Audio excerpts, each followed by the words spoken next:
کیا آپ اس شخص کے بارے میں جانتے ہیں جو آج سے ہزاروں سال پہلے پیدا ہوا لیکن آج بھی ہمارے درمیان زندہ ہے؟ یہ شخص مختلف موقعوں پر ہمارے سامنے آتا ہے اور ہمیں راہ دکھاتا ہے۔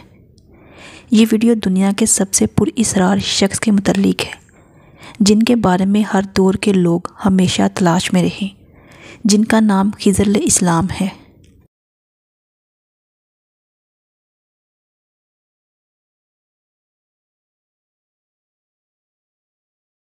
حضرت خضر علیہ السلام کو ہمیشہ زندہ رہنے کی قوت کیسے ملی؟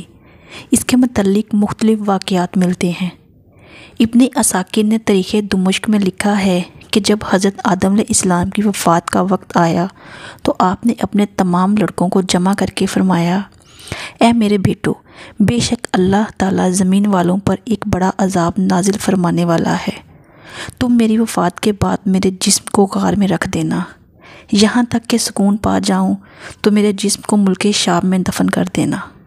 لہٰذا آپ کی وفات کے بعد حضرت آدم کا جسم مبارک آپ کے بیٹوں کے پاس رہا۔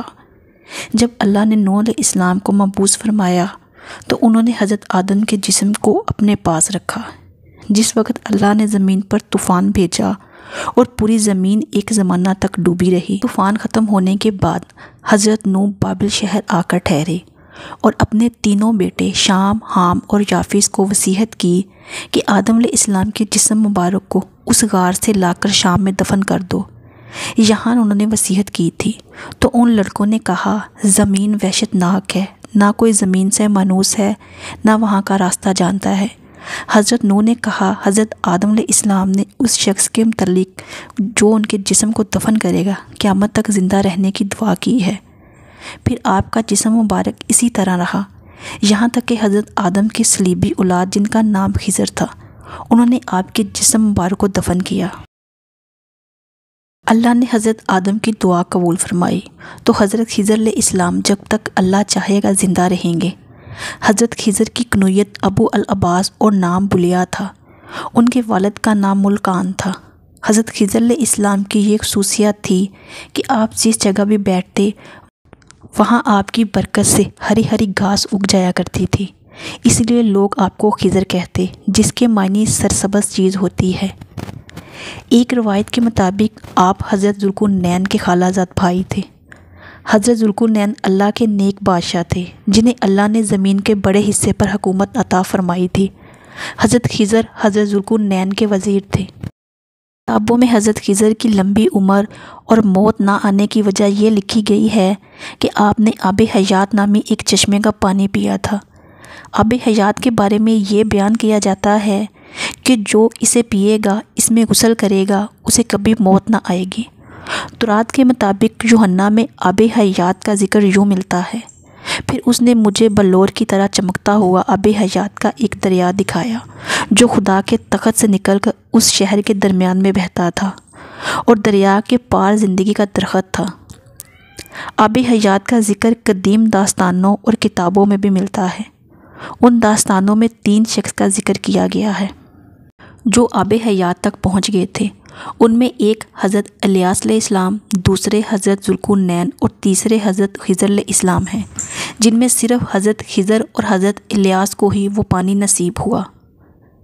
روایتوں کے مطابق ذوالقرنین نے قدیم تاریخی کتابوں میں پڑھا تھا کہ سام بن نوح کی اولاد میں سے ایک شخص چشمہ حیات میں سے پانی پی لے گا تو اس کی موت نہ آئے گی، اس لیے حضرت ذوالقرنین نے اس پانی کی تلاش میں مغرب کا سفر کیا۔ ذوالقرنین کے علم میں یہ بات کی کہ آب حیات اندھیرے راستے میں موجود ہے اور وہاں 360 چشمے ہیں، لہٰذا ذوالقرنین نے اپنے لشکر سے 360 لوگوں کو چنا اور ایک ایک کو مچھلی دے کر حضرت خضر کی سربراہی میں روانہ کیا۔ تمام لوگوں کو یہ ہدایت دی گئی کہ ہر فرد اپنی مچھلی کے ساتھ چشمے میں اتر جائے اور واپس آ کر اپنی اپنی مچھلی ظاہر کرے۔ کافی لمبے سفر اور دشواری کے بعد آخرکار یہ لوگ اس چشمے تک پہنچ گئے۔ جب واپس آئے تو ذوالقرنین نے کہا کہ سب اپنی مچھلی جمع کروا دے، لہذا سب نے اپنی مچھلی ان کے سامنے پیش کر دی سوائے حضرت خضر علیہ السلام کے۔ ذوالقرنین نے دریافت کیا تو انہوں نے بتایا، میں جب چشمے میں اترا تو مچھلی میرے ہاتھ سے نکل کر پانی میں چلی گئی، میں نے غوطہ لگا کر اسے پکڑنے کی بہت کوشش کی مگر ناکام رہا۔ ذوالقرنین نے کہا وہ پانی آپ کے مقدر میں تھا۔ آب حیات میں غوطہ لگانے اور اس مقدس پانی کو پینے کی برکت سے حضرت خضر ہمیشہ زندہ رہیں گے اور آپ کو کبھی موت نہ آئے گی۔ حضرت موسیٰ علیہ السلام سے بھی حضرت خضر کی ملاقات کا ذکر قرآن مجید میں ملتا ہے، جس کے مطابق حضرت خضر کو ایک الہامی علم عطا کی گئی تھی۔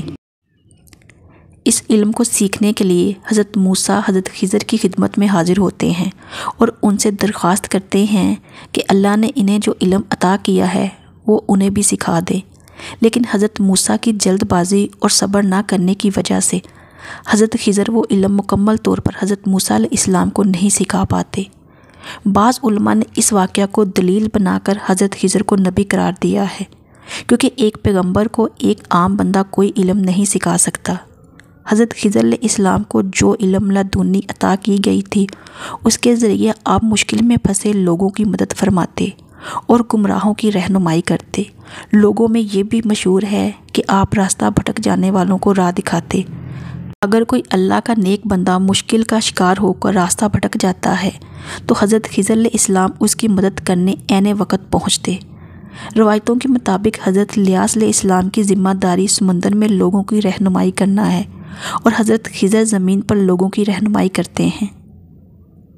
بعض روایتوں کے مطابق حضرت خضر علیہ السلام نے حضرت محمد صلی اللہ علیہ وآلہ وسلم کے ہاتھوں پر بیعت کی ہے اور مدینہ میں آپ صلی اللہ علیہ وآلہ وسلم سے ملاقات کے لیے بھی آیا کرتے تھے۔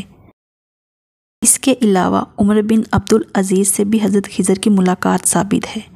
صحیح مسلم کی ایک حدیث کے مطابق جب دجال مدینہ کے قریب ایک جگہ تک پہنچے گا تو مدینہ سے ایک شخص اس کے مقابلے کے لیے نکلے گا جو اس وقت کا سب سے بہترین شخص ہوگا۔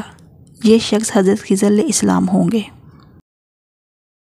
خضر اور حضرت الیاس دونوں زندہ ہیں اور ہر سال حج کے موقع پر ملتے ہیں۔ صوفیہ کے نزدیک بھی حضرت خضر کا بہت اعلیٰ مقام ہے۔ وہ خضر علیہ السلام کو اپنا رہنما تصور کرتے ہیں۔ بعض صوفیہ سے ان کی ملاقات بھی ثابت ہوئی ہے اور بعض بزرگوں نے لکھا ہے کہ خضر علیہ السلام نے کئی سالوں تک انہیں علم دین بھی سکھایا۔ صوفیہ آپ کو خواجہ خضر کہہ کر پکارتے ہیں۔